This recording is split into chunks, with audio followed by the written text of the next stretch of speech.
প্রথম কথা হলো, আপনারা তো সবাই জানেন যে ছাত্রদের স্বার্থে হোক, যুবকদের স্বার্থে হোক, রাজ্যের বেকার বলুন, শ্রমিক কৃষক থেকে শুরু করে রাজ্যের যে কোনো জায়গায় বেসিক্যালি ছাত্রদের জন্য কেই রাজ্যের মধ্যে লড়াই করেছে। 2016 থেকে আমরাও, এর আগে হয়তো বা আমরা ফ্রন্ট লাইনে আসিনি, কিন্তু দলে ছিলাম কংগ্রেস পার্টি। 2016-তে এখন একজন মন্ত্রীও আছেন সুশান্ত চৌধুরী মহোদয়, এদিক দিয়ে ছিলেন বিকি প্রসাদ। ওনারা যখন চলে গেল, এই সময় থেকে 2016 থেকে 2024 পর্যন্ত এই যে গ্যাপিংটা কে করেছে? রাজ্য বিরোধিতা বা ছাত্রদের স্বার্থের লড়াই, বিভিন্ন জায়গায় যেরকম সমস্যা সমাধান, এইগুলি কে করেছে? আমরা ফুল টিমরাই তো আমরা করেছি এখানে। এবং আমরা মানুষের স্বার্থে, ছাত্রদের স্বার্থে যে কোনো জায়গায় আমরা যে কোনো ডিমান্ড, ধর্মনগর থেকে সাবরুম পর্যন্ত যে কোনো সমস্যায় আমরা ছুটে গিয়েছি। আমরা দেখিনি কে কোন দল করেছে, কে কোন পার্টির সাথে যুক্ত, কে সিপিএম, কে বিজেপি, কে ত্রিপুরামথা, কে অন্য পার্টিতে আছে, কে রাজনৈতিক দলের সাথে নাও থাকতে পারে, কিন্তু আমরা সেটা দেখিনি।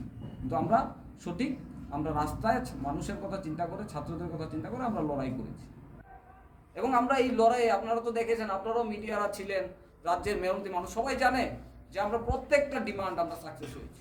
গভর্নমেন্টকে চাপ সৃষ্টি করে, গভর্নমেন্টের সাথে কথা বলেও আমরা প্রত্যেকটা জায়গায় আমরা সমস্যা সমাধান আমরা করতে পারি।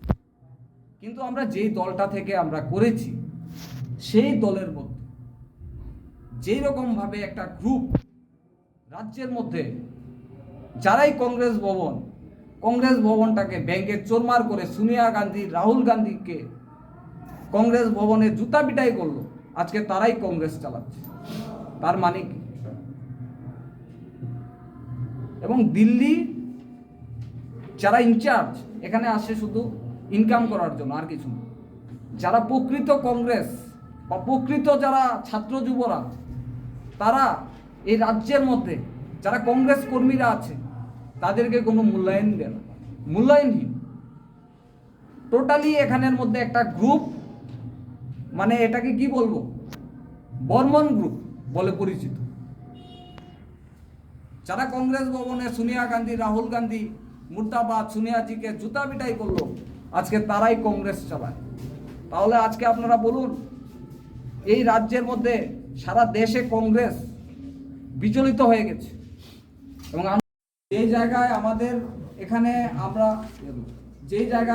এখানে কোনো এই যে একটা গ্রুপ যারা সোনিয়া গান্ধী, রাহুলজিকে জুতা মারলো, আজকে তারাই কংগ্রেস চালাচ্ছে, বলুন।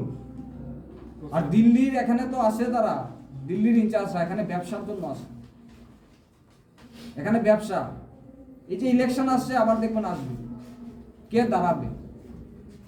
ঠিক আছে, এখানে কে দাঁড়াবে? এখানে ব্যবসার জন্য আসে, করুন না ব্যবসা, কি আছে এখানে? আর হবে না। দেখুন, এখানে কংগ্রেস একদম, মানে এখানে যুব বলুন, ছাত্র বলুন, এখানে একদম শেষ। কংগ্রেস আর এই রাজ্যে আর হবে না। কথাটা কোন বিকল্প এই রাজ্যে কংগ্রেস হবে না, আর কোনদিনই হবে না, কোনোদিনই হবে না। মানে কংগ্রেস দল ধীরে ধীরে ধ্বংসের পথে চলে, সাইনবোর্ড হয়ে যাবে। এখন কেন বের হয়েছে? আপনার সভাপতির পদ ত্যাগ করার পর, বা আপনি যে এনএসএর পদ থেকে আপনাকে সরিয়ে দেওয়া, তারপর কেন ত্যাগ করলেন? আগে কেন ত্যাগ করেননি? বা কিছু সময় দেখা গেল আপনারা এখানে ছিলেন তাদের সঙ্গে, বর্মন গোষ্ঠীর সঙ্গে, আপনি যেটা বললেন, তো আগে কেন ত্যাগ করেন, এখন কেন ত্যাগ করতে গিয়েছেন আপনি? দেখুন, যে দলে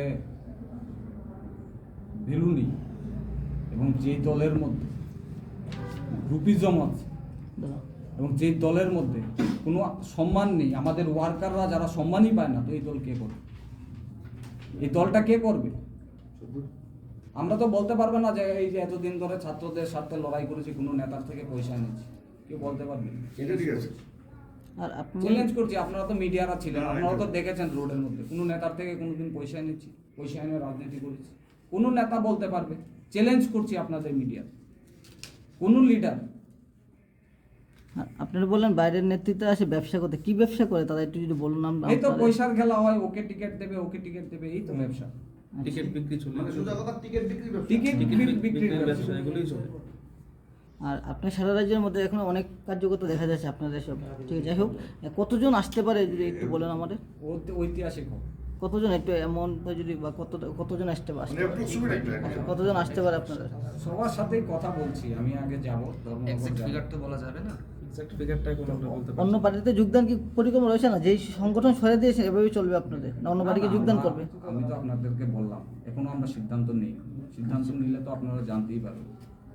না না, যে কথা বলছি না, আমি বলছি ইলেকশন খুব কাছাকাছি, পুরোপুরি যে পরিস্থিতি সৃষ্টি হয়েছে ইলেকশন কাছাকাছি, তাহলে আপনাকে দেরি করবেন আর নাকি আরো কি করবেন, মানে আর ভালোই হবে, ভালোই হবে, কতদিনের মধ্যে শেষ করবেন? যেটাই হবে ভালো হবে। কোনো পার্টির সঙ্গে কি আলোচনা চলছে? আলোচনা চলছে, সবার সাথে কথা হচ্ছে, ডিসকাস হচ্ছে। আপনি ভারতের ছাত্র ফেডারেশনের সঙ্গে জয়েন্টলি কোনো কিছু করবেন নাকি, এরকম ধরুন চিন্তাধারা আছে বা ওদের সঙ্গে কথা হয়েছে? কার সাথে? ভারতের ছাত্র ফেডারেশন এসএফআই দেখুন, সম্পর্ক তো থাকতেই পারে, সবার সাথে রিলেশন তো থাকতেই পারে না। সেই রিলেশন রাজনৈতিক কোনো সম্পর্ক? না, কোনো সম্পর্ক নেই, আমার সাথে ব্যক্তিগত রিলেশন আছে অনেক। ওদের আন্দোলনের প্রতি আপনার সমর্থন আছে? ওদের ছাত্র স্বার্থে যে আন্দোলন, ছাত্রদের স্বার্থে আন্দোলন করলে তো আমাদের সমর্থন থাকবেই। সেটা আপনি বিরোধিতা করেছেন। কি বলবেন? আপনি আপনার ভবিষ্যৎ আন্দোলন বা কর্মসূচি ছাত্র যুবক বলুন শ্রমিক মেহনতি মানুষ তাদের জন্য যে আপনি আন্দোলন করতে যান যে প্ল্যাটফর্মের মাধ্যমে, সেই প্ল্যাটফর্ম কি নতুন করে তৈরি হবে নাকি নতুন পুরনো কোনো প্ল্যাটফর্ম আপনি যাচ্ছেন? না দেখুন, এখনো আমরা সিদ্ধান্ত নিইনি। আমরা ধর্মনগর থেকে শুরু করে সাবরুম পর্যন্ত আমাদের যারা কার্যকর্তা আছে, ছাত্র যুবরা আছে, সবার সাথে আমরা বৈঠক করব। আমি জায়গায় জায়গায় যাব, সবার সাথে মিলিত হব, সবার সাথে ডিসকাস করব, তারপর আমরা সিদ্ধান্ত নেব। এটা কতদিন হতে পারে?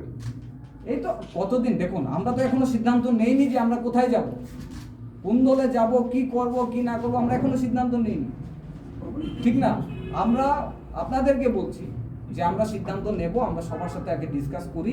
এখানে আমাদের শুধু লিডাররা এসেছে, ধর্মনগর থেকে কেউ এসেছে, কেউ সাবরুম থেকে এসেছে, কেউ বেলুনিয়া এসেছে, কেউ বিশালগড় থেকে এসেছে, কেউ সূর্যমণিনগর থেকে এসেছে। তো আমরা সিদ্ধান্ত নিচ্ছি, আমরা সিদ্ধান্তর পরে আপনাদেরকে আমরা জানাবো। আপনাদের কি বিজেপিতে যাওয়ার কোনো পরিকল্পনা রয়েছে? না দেখুন, এখন সবার সাথে কথাবার্তা চলছে, সবার সাথেই বিভিন্ন পলিটিক্যাল পার্টি বা সবার সাথেই আমাদের কথাবার্তা হচ্ছে, দেখা যাক কি হয় সবার সাথে। তবে আপনারা কংগ্রেসে যাচ্ছেন না? না, না, আমরা দেখুন, কংগ্রেস দল আমরা তো কংগ্রেস দল থেকে আমরা ত্যাগ করছি। পদত্যাগ করছি, আচ্ছা, কারণ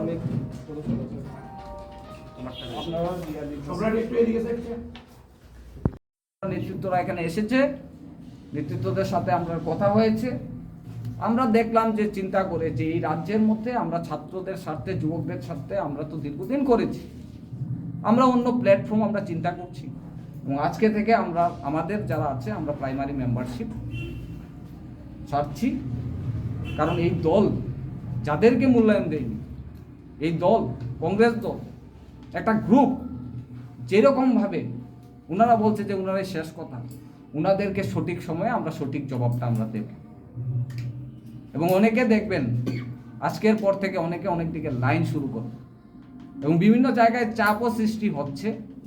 আমি আর কিছু বলবো না আপনাদেরকে, আপনারা জানেন আগামী দিনেও আমরা মানুষের স্বার্থে, ছাত্রদের স্বার্থে, যুবকদের স্বার্থে আমরা কাজ করব। কারণ দেখুন, আমরা রাজনীতি বলুন যে একটা প্ল্যাটফর্ম, এই প্ল্যাটফর্মেই আমরা করব।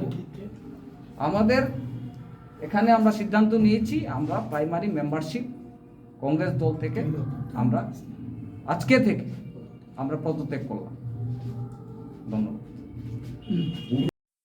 আপনাকে তো কংগ্রেস দল থেকে বহিষ্কৃত কিছু করেনি, কিছু তো করেনি। আপনি রিজেন কবে দিয়েছিলেন? এই তো এখন দিচ্ছি। এখন দিয়েছেন না? না, কাগজ থাকবে, আসলে। প্রাইমারি মেম্বারশিপ থেকে পদত্যাগ করা হলো, এখানে কপি আছে, আপনাদের কপিটা শুধু এখানে শুধু আপনারটা রয়েছে, আপনার যে কার্যকর্তাগুলি তাদের সবার রয়েছে, সবার রয়েছে, সবার রয়েছে। প্রেসিডেন্ট